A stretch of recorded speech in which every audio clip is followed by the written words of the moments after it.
সংঘকে ধন্যবাদ। আজকে আমাদের মাঝখানে উপস্থিত আছেন আমাদের এই গ্রামের কৃতি সন্তান, আমাদের গৌরব, আমাদের মাঝখানে উপস্থিত আছেন আজকে এখন আপনাদের সামনে হুমায়ুন সাহেব কিছু কথা বলার জন্য অনুরোধ করছি।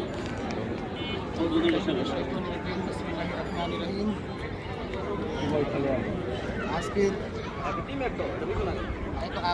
একতার সঙ্গে উদ্যোগে অনুষ্ঠিত ফুটবল টুর্নামেন্টের সকল সদস্যকে ধন্যবাদ এবং আজকে খেলার শুভ উদ্বোধন করি।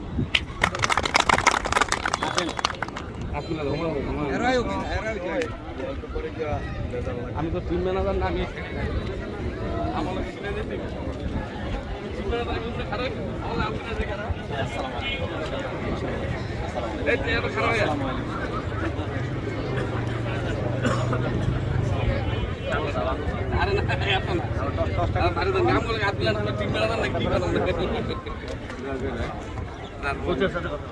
siap na. Kali YouTube, kali YouTube. এবার 10টা